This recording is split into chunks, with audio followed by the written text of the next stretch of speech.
तो एवरीवन अभी मैं यहाँ पे कुछ आपको चार्ट दिखा रहा हूँ जिसमें मुझे सबसे ज़्यादा प्रॉफिट्स हुए। कुछ स्टॉक्स है जिसमें मुझे सबसे ज़्यादा जो है 46 लाख जो भी बना है मेरा, उसमें सबसे ज़्यादा जिसका हिस्सेदारी था, जिसका भाग था, अगर मैं उन स्टॉक्स के बारे में बात करूँ तो 4-5 है जिसने मुझे बहुत अच्छा पुश दिया। और अभी रिसेंटली मैंने एक ट्रेड लिया हुआ था जिसमें मुझे ऑलमोस्ट 8-9 लाख का प्रॉफिट हुआ और वो था आनंद राठे स्टॉक ब्रोकर्स। सो आपको ना अच्छे स्टॉक्स एक ही बार मिलते हैं, आप उनको कितना अच्छा खींचते हो वो बहुत ज़्यादा मैटर करता है। अभी इन पूरे प्रोसेस में सबसे ज़्यादा जो मुझे हेल्प किया है, जो ग्रो करने में, अगर मैं देखूँ कि मैं कौन से क्राइटेरिया, अभी देखो सबसे इम्पोर्टेंट क्राइटेरिया होते हैं। अगर आप क्राइटेरिया को समझोगे कि मुझे कैसे ट्रेड्स लेने हैं, कौन से ट्रेड्स लेने हैं, कब ट्रेड्स लेने हैं और कौन से सेक्टर से ट्रेड लेने हैं, वो बहुत ज़्यादा मैटर हो जाता है। अभी मैंने जितने भी ये सारे ट्रेड्स लिए हैं, उसमें से एक बहुत ज़्यादा कॉमन चीज़ है और वो है सेक्टरल मोमेंटम। पूरा का पूरा सेक्टर का ही गेम था, पूरा मेरा अच्छा पैसा बनाने में। अगर आप कोई भी बुक अच्छी पढ़ते हो जो कि इन्वेस्टर्स ने लिखी है या फिर ट्रेडर ने लिखी है, तो उसमें एक चीज़ वो हमेशा कहता है कि जो भी आपका पैसा बहुत अच्छा बनेगा, जो बहुत स्मूथ और ईज़ी बनेगा, वो है सेक्टर। तो सेक्टर को कभी भी स्किप मत कीजिए। अगर आप कोई भी अच्छा ट्रेडर के बारे में पढ़ते हो, मार्क मिनर्विनी हो गए या फिर आप प्रदीप बोंडे हो गए या फिर कोई भी अच्छा विलियम ओनिल हो गए या फिर आपको कोई भी जो भी अच्छा ट्रेडर मिल रहा है, उनके बुक में कहीं न कहीं आपको एक चीज़ मेंशन होगी होगी और वो है सेक्टरल मोमेंटम। तो ये सेक्टरल मोमेंटम बहुत ज़्यादा इम्पोर्टेंट होती है। अगर आप इसको अच्छे से पकड़ोगे, तो आपको बहुत ईज़ी और अच्छे स्टॉक्स मिलेंगे। अभी मेटल सेक्टर चल रहा है, तो मेटल सेक्टर में बहुत अच्छे स्टॉक्स ऊपर निकल गए, पीछे ऑटो सेक्टर चल रहा था। तो कोई ना कोई एक सेक्टर अपना रोटेट होता है और फिर वहाँ पे पैसे बनाने का अपॉर्च्युनिटी आता है। तो अभी मैं इन 4-5 स्टॉक्स में आपको दिखाता हूँ कि कैसे मैंने एक सेक्टर में इन्वेस्ट कर करके इतना अच्छा पैसा कमाया। अभी एक चीज़ हो गई क्राइटेरिया की, वो है सेक्टर। दूसरा होता है आपका सेटअप कौन-सा है। मेरा सेटअप है बाय बिफोर ब्रेकआउट सेटअप। मैं कभी भी आफ्टर ब्रेकआउट नहीं करता। चलो मैंने कोई स्टॉक बाय कर लिया आफ्टर ब्रेकआउट, तो मैं भी तभी उसको बाय करता हूँ जब मुझे वो लो रिस्क एंट्री पे मिल रहा है। जैसे कि अभी आप यहाँ पे देख सकते हो, अगर मैं इस स्टॉक को देख रहा हूँ, तो मैं मेरी एंट्री पहले यहाँ पे थी। ये भी स्टॉक मैंने लिया हुआ है, मैं आपको बता रहा हूँ। चलो मैं एंट्री यहाँ पे दी, बट मैं उसके बाद मैं इसको यहाँ पे लूँगा। मैं अचानक से इस जगह पे नहीं लूँगा बाय, कि भाई ब्रेकआउट आ गया तो तुरंत ले लो। अभी आप इस जगह पे लोगे तो ये 11% की कैंडल है, आप सोच सकते हो 11% का स्टॉप लॉस आपको कितना महँगा पड़ने वाला है। सो बेटर है आप ना चीज़ों को ध्यान से समझो और उसके बाद ही लो। आपका एक कोई स्ट्रॉन्ग सेटअप होना चाहिए, ता उसपे आप बहुत ज़्यादा कॉन्फिडेंस होनी चाहिए, आपको पता होना चाहिए कि हर मार्केट में काम नहीं करे, बट जब मेरा मार्केट आए तो बहुत अच्छा सा स्ट्रॉन्ग और अच्छे से काम करे। कोई भी सेटअप हो सकता है, आप कोई 9 ए में ट्रेड कर रहे हो, 20 ए में कर रहे हो या फिर कोई आप बाय बिफोर ब्रेकआउट कर रहे हो, वीसीपी कर रहे हो, कप एंड हैंडल कर रहे हो, जो भी आपको अच्छा लगे। पर एक ऐसा सेटअप जिसमें आप हमेशा कॉन्फिडेंट रहो, ठीक है ना? तो अभी मेरा कौन सा सेटअप है, मेरा है बाय बिफोर ब्रेकआउट सेटअप। मैं तो बाय बिफोर में कप एंड हैंडल में भी बाय करता हूँ, वीसीपी में भी बाय करता हूँ और कोई भी अगर 30 वीसीपी है, 40 वीसीपी है, लो चीट है, मैं किसी में भी बाय करता हूँ। मुझे अपॉर्चुनिटी मिलती है कि ये स्टॉक पैसा कमा कर दे सकता है, तो मैं वहाँ पे एंट्री करता हूँ और वहाँ पे पैसे कमाने का वेट करता हूँ। तो अभी अगर देखो ओवरऑल तो कुछ स्टॉक्स है जिसमें मुझे अच्छा पैसा मिला। अगर आप देखोगे कि डिफेंस स्टॉक तब बहुत अच्छे चल रहे थे, मेरा फर्स्ट बाय डिफेंस स्टॉक। अगर आप देखोगे तो मेरा फर्स्ट बाय था 1 अप्रैल 2024 को। अभी इसके पहले भी बहुत सारे स्टॉक्स मैंने जिनमें पैसे कमाए। अगर आप रेलवे में देखो तो रेलवे की जो रैली हुई थी स्टार्ट 17 जुलाई 2023 से लेकर 17 जुलाई 2024 तक चली, मतलब लगभग 1 ईयर कंप्लीटली वो रैली होती रही। अगर आप पीएसयू बैंक देखो तो 2 साल तक वो रैली चली। वैसे डिफेंस में डेढ़-डेढ़ 2-2 साल तक रैली चली। तो हर एक सेक्टर का एक रैली का एक ड्यूरेशन है। 1 साल, डेढ़ साल, 2 साल। आप उनको नोट डाउन कीजिए ताकि तब जब भी कोई एक स्ट्रॉन्ग रैली निकलती है तो वो कितने सालों तक चलती है, कितने महीनों तक चलती है। उतना टाइम तक आपको पैसे कमाने का मौका है। ये मैं 2 दिन की बात नहीं कर रहा हूँ, 3 दिन की बात नहीं कर रहा हूँ। आप उसको 40-50% विदिन ऐसे आप कमा सकते हो। आप 2-3 महीने में इतना पैसा कमा सकते हो। 40-50, 60-60% तक मैंने विदिन अ मंथ कमाए हुए हैं। तो ये सेटअप्स कुछ ऐसे हैं जिसमें आपको अच्छा पैसा कमा के मिल सकता है, ठीक है? तो अभी आप यहाँ पे देख सकते हो बाय बिफोर ब्रेकआउट है। अगर देखा जाए मेरा ऑब्जर्वेशन ये था कि फर्स्ट जब ये स्टॉक जब पूरा सेक्टर एक यहाँ से निकला, तो उन्होंने एक अच्छा खासा मोमेंटम दिया। फिर उन्होंने अगेन एक बेस बनाया, उस बेस को बहुत ही रेयरली इन लोगों ने एंट्री पॉइंट दिया, भई डायरेक्ट अचानक बाहर निकल गए। बट अगर आप देखो तो यहाँ पे एक बहुत अच्छी एंट्री मिल रही थी और एक रीज़न देखो, मेरे पास रीज़न हर एक स्टॉक बाय करने के मल्टीपल रीज़न्स होते हैं। अभी आप कोई भी स्टॉक में पैसे लगाते हो, अचानक लगाते हो, न्यूज़ बेस पे लगाते हो, किसी का कहकर लगाते हो, किसी को सुनकर लगाते हो, वो भई आप सोचो कि आपको यहाँ पे करोड़पति बनना है, तो क्या लॉजिकल रीज़न है कि मैं किसी भी स्टॉक में अंधाधुंध पैसे लगा दूँ? तो आपके पास बहुत स्ट्रॉन्ग रीजंस होने चाहिए। जैसे कि मेरा फर्स्ट है एक सेक्टर चल रहा था, मेरा सेकंड है कि भाई मेरा सेटअप में था, थर्ड है स्ट्रॉन्ग स्टॉक था, 4th या ऑल टाइम हाई पे चल रहा था। ऐसे मेरे पास कम से कम इसमें 10-15 रीज़न्स है कि मैं उसको वहाँ पे बाय कर सकूँ। एक स्ट्रॉन्ग सेक्टर में स्टॉक बाय करने का फ़ायदा ये होता है कि कोई भी स्टॉक अगर 19-20 है सेटअप में तो भी चल जाता है।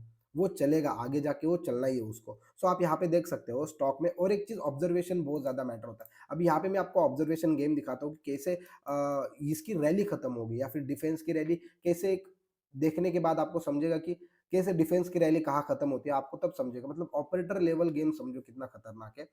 देखो, यहाँ पे हम लोगों मैंने बाय करना शुरू कर दिया। फर्स्ट मुझे यहाँ पे लग रहा था कि बाय हो सकता है, पर मैं सोचा कि इतना ईज़िली बाय अपॉर्च्युनिटी नहीं देने वाला है। फर्स्ट कप में तो नहीं देने वाला है। मैं सेकंड कप का इंतज़ार कर रहा था, और जैसे इस दिन ये स्टॉक ने गैप अप किया, आप यहाँ पे देख सकते हो, गैप अप किया, मैंने मार्केट ऑर्डर पे डाला और स्टॉप लॉस डे लो का रखा था। स्टॉक 11% सेम डे गया और कंटिन्यू जाते गया, जाते गया। अभी आप यहाँ पे देखो, मैं 9 ए में से इसको ट्रेल कर रहा था, तो कहीं पे भी एक उसका क्लोजिंग नहीं हो रहा था, और उसका क्लोजिंग हो गया यहाँ पे, तो मेरा यहाँ पे एग्ज़िट था। और अगर आप देखो इसकी अर्निंग्स, अगर कितना मैंने इसमें कमाया, तो लगभग-लगभग 40% के around with in a month मैं इसमें कमा चुका था। तो एक स्ट्रॉन्ग सेक्टर की यही खासियत होती है कि आपको अच्छा पैसा बहुत कम टाइम में वो कमा के देता है। मुझे यहाँ पे पिरामिडन का अपॉर्च्युनिटी भी था। जैसे कि मैंने कहा कि मैं अगर कोई बाय आफ्टर ब्रेकआउट करूँ, तो मैं यहाँ पे ज़रूर खरीदता इसको। इस कैंडल के ऊपर, इस कैंडल में 13% की जो मोमेंटम है, वो मैं ज़रूर कैच करता। मैंने इस स्ट्रैटेजी के बारे में बताया हुआ भी है। 9 एएमए की मेरी स्ट्रैटेजी की वीडियो है। शायद मैं 2 साल पहले वो वीडियो डाल चुका हूँ, आप जाके चेकआउट कर सकते हो। तो यहाँ पे एक बेस्ट मुझे अपॉर्च्युनिटी मिली थी स्टॉक को बाय करने की। और अभी चीज़ों को देखो आप कैसे-कैसे है। पहले देखो, इस दिन ये स्टॉक ना 5% में डाल दिया था। उसके दूसरे ही दिन स्टॉक को 20% में डाल दिया। मतलब सर्किट रिवाइज़, जो आपको पता होगा सर्किट रिवाइज़ होता है, उसकी बात कर रहा हूँ मैं। 5% से 20% में डालने में सिर्फ़ 1 दिन लिया। यहाँ पे देखो स्टॉक इतना मोमेंटम कर रहा है, फिर उसको 5% में डाल देगी, इसको 5% सर्किट बैंड में डाल दो। दूसरे ही दिन 20% में डाल दिया। फिर 10% में डाला, आप यहाँ से देखते जाइए, अगेन उसको 20% में डाला। बट फर्स्ट टाइम ऐसा हुआ था कि 20% से उस स्टॉक को 5% में डाला। अब ये मोमेंटम जो है वो बहुत ज़्यादा स्ट्रॉन्ग हो चुका था, एक बहुत ज़्यादा मोमेंटम हो चुका था, उसके बाद स्टॉक कभी नहीं चला, आप देख सकते हो उसके बाद पूरा खत्म है स्टॉक अभी, ठीक है? अभी इसमें रैली कब आएगी ये तो मुझे नहीं पता है, शायद कुछ दिनों बाद आ जाए, ठीक है? सो अभी नेक्स्ट स्टॉक पे चलते हैं जिसमें मुझे बहुत अच्छा प्रॉफिट हुआ, और वो है सेंट्रल बैंक ऑफ इंडिया। अभी इस स्टॉक को मैंने क्यों लिया और 50% में देखो कैसे एग्जिट करते गया। अगर आप इस स्टॉक को यहाँ से देखोगे, ये भी एक सेक्टरल मोमेंटम था, सेक्टर था, इसी के लिए मेरे बहुत ज़्यादा नज़र थी स्टॉक पे, और इस पे या फिर यूको बैंक पे। यूको बैंक में भी मुझे बहुत अच्छा प्रॉफिट हुआ है। अगर आप यहाँ से देखोगे ध्यान से, तो इस स्टॉक में ना एक बहुत अच्छा बेस है। मैं इसमें वेट कर रहा था कि कब ये लोगों को ट्रैप करता है, और इस दिन इसने लोगों को ट्रैप कर लिया, ये दिन। ब्रेकआउट तो दिया, दूसरे ही दिन वो गिर गया 6%। दूसरे ही दिन वो गिर गया 6%। उसके बाद जब वो सेटल हुआ, तब मैंने जाके इसको 29 जनवरी को बाय किया। मेरा ज़्यादा तो पैसा जनवरी से फ़रवरी के मंथ में बना हुआ है, अच्छा पैसा। उसके बाद मुझे लगता है इलेक्शन के बाद ही मेरा अच्छा पैसा बना। इलेक्शन के बाद बहुत अच्छा रैली आई है। बहुत लोगों ने कहा भई 300 सीट नहीं आई, 400 सीट नहीं आई, तो मार्केट गिर जाएगा, गिरा भी। बट अगर आप ध्यान से देखो तो इलेक्शन के बाद फर्टिलाइज़र स्टॉक, डिफेंस स्टॉक इतने अच्छे चले, इतने स्मूथ चले, किसी का ध्यान ही नहीं है। लोग बस उसमें क्या है ना, गलतियाँ निकालते रहते हैं, बट अपनी चीज़ों पे ध्यान नहीं देते कि मुझे ट्रेडिंग करनी है, मेरा काम ट्रेडिंग करना है, किसी सरकार की गलती निकालनी है, फिर बाकी चीज़ों के बारे में बात करते हैं। सो फिर यहाँ पे मेरा बाय था, 50% थोड़ा पैराबोलिक मूव लगा मुझे, इसके लिए एग्ज़िट किया, और बाकी 50% मैंने इस मूव पे 7 फरवरी को एग्ज़िट किया था। 100% यहाँ से मेरा एग्ज़िट हो गया। अभी इस स्टॉक में अगेन सिंपल मेरा क्या था, एक कप एंड हैंडल पैटर्न पकड़ सकते हो, बट इसमें बीच-बीच में क्या होता रहा, कोई फेक आउट दिया ऐसा, एंड देन अगेन जब सेट हुआ, तो ही मैंने उसको यहाँ पे बाय किया। ये थोड़ा-सा पैटर्न अलग है, इसमें थोड़ी मेहनत ज़्यादा लगती है, बट अगर आप इसको समझ गए, तो यहाँ पे पैसा अच्छा बनता है। मैंने रिसेंटली एक मेरे क्लास के मेंबर्स को भी बताया कि अगर आप कोई स्टॉक में पैसा बनाना चाहते हो या फिर आपको बनाना है उसमें, तो अभी ईज़ी पैसा नहीं रहा है पहले के जैसा। अभी थोड़ा हार्ड हो गया है, ठीक है ना?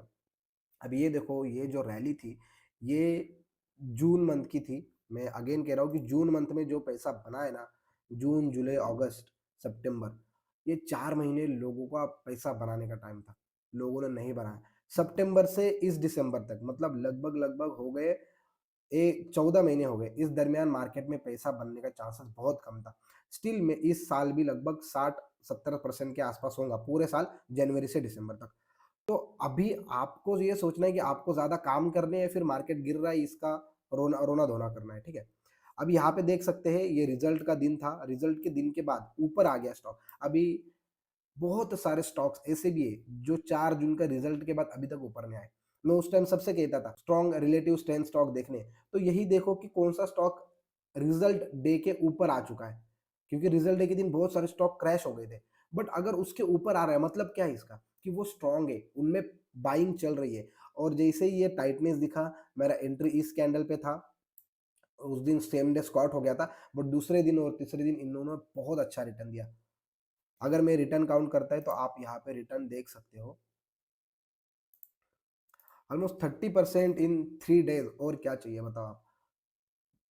मुझे जैसे सर्किट लगा ना, मैंने थोड़ा-थोड़ा एग्ज़िट करना चालू कर दिया और रीज़न एग्ज़िट का ये था कि अभी ये स्टॉक बहुत स्ट्रॉन्ग चला है और बहुत कम समय में बहुत ज़्यादा खींच चुका है। तो इसको 10% में डालने के चांसेस बहुत ज़्यादा थे। तो मैंने बोला भाई 10% में डाल दोगे तो ये गिरेगा ही दूसरे दिन। आप अगर रिसेंटली जो पावर स्टॉक्स चले उनका देखोगे तो अच्छे-अच्छे चले, 10% में डालने के बाद वो गिर ही रहे। आर पावर पकड़ लो और फिर आप दूसरे स्टॉक भी देख सकते हो, जयप्रकाश पावर, ऐसे बहुत सारे स्टॉक, रतन पावर, ऐसे बहुत सारे स्टॉक जिनको 10% में डाल दिया और वो स्टॉक गिर गए। ये मेरा पहले से ही दिमाग में है कि भई अगर कोई स्टॉक को सर्किट रिवाइज में डाल देते हैं, तो उसमें कहीं न कहीं सेलिंग आ जाती है, कहीं न कहीं बाइंग भी आती है अगर उसका सर्किट चेंज हो जाए और 20% में चले जाए। समझ रहे हो ना आप? सो वो एक अपना-अपना साइकोलॉजी का भाग है, बट स्टिल यहाँ पे मुझे ये अच्छा लगा तो मैंने इसमें भी एक ट्रेड लेके अच्छा पैसा कमाया है। और नेक्स्ट पे चलते हैं, ये देखो ये तो मैंने प्रीमियम ग्रुप में डाला हुआ था। मैं स्क्रीनशॉट भी अटैच कर दूँगा इसका। अभी आप सोचोगे कि मैंने इस जगह पे क्यों नहीं लिया, तो लिटरली मुझे इस जगह पे मैं वेट करते रह गया कि भई यहाँ पे कहीं न कहीं टाइट बनेगा, वो बना नहीं और रिज़ल्ट भी मुझे लगा नहीं था कि इतना ये ख़ास चलेगा ये स्टॉक। बट उसने लिटरली एक बहुत अच्छी रैली दी और अगेन अभी ये कौन-सा स्टॉक है? रेलवे का स्टॉक है। ये सेक्टर तब चल रहा था तो चल रहा था। हर एक स्टॉक जो स्ट्रॉन्ग मूव दिया है, उसके पीछे कहीं न कहीं सेक्टर का हाथ होता है।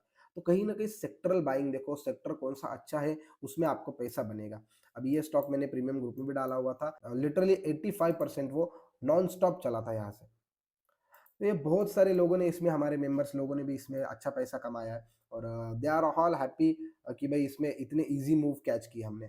और मुझे लगा था कि भाई ये स्टॉक बहुत स्लो चलेगा, बट ये पहले स्टॉक ना 10% में था, उसको बीच में देखो 20% में डाला। आप यहाँ पे देख सकते हो इस स्टॉक को क्या किया है, 20% में डाल दिया और स्टॉक में 20% में डालने के बाद उसने एक छोटा और कप और हैंडल बनाया and then I buy above this level. मुझे इस लेवल पे उसको बाय करने थे। तो ये लेवल क्रॉस हुआ 10 जनवरी को, मैंने 10 जनवरी को ऑर्डर डाला, डे लो का स्टॉप लॉस रखा और कंटिन्यू वो स्टॉक ऊपर जाते गया। तो ऐसे-ऐसे स्टॉक्स आपको ढूँढने हैं, ट्रेड करने हैं, तो आपको बहुत ज़्यादा ध्यान रखना है कि कौन से स्टॉक्स में ऐसे पैटर्न बन रहे हैं जो कि अच्छे हैं।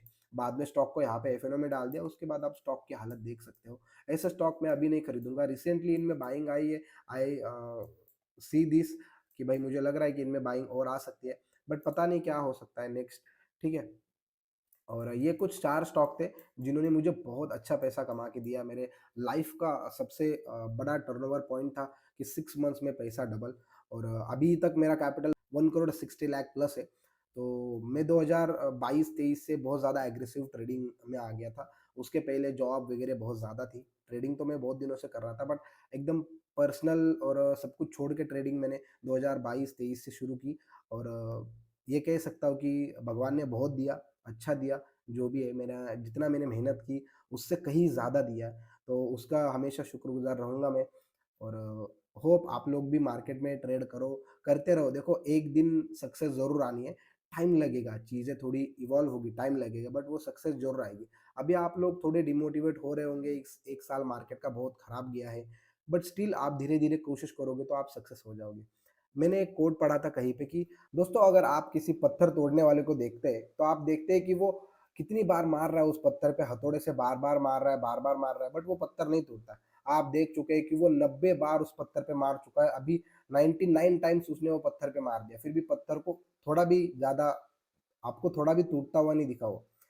बट 100वीं बार जब वो पत्थर पे मारते तो बड़े से बड़ा पत्थर के 2 टुकड़े हो जाते हैं। आपको पता है वो पत्थर 100वीं बार नहीं टूटा है। ये जो न 99 टाइम्स उसने उस पत्थर पे हथौड़े से मारा है, इसका प्रभाव वो 100वीं बार हुआ है। तो मैं हमेशा कहूँगा कि अगर आपको स्टॉक मार्केट में सक्सेस होना है तो आपको भी वो हर बार ट्रेड लेना पड़ेगा, फेल्ड हो रहे हो तो मिस्टेक्स लिखनी पड़ेगी, आपका एक जर्नल बनाना पड़ेगा, क्या गलतियाँ हो रही है वो समझनी पड़ेंगी, उसके बाद ही आप मार्केट में सक्सेस हो सकते हैं।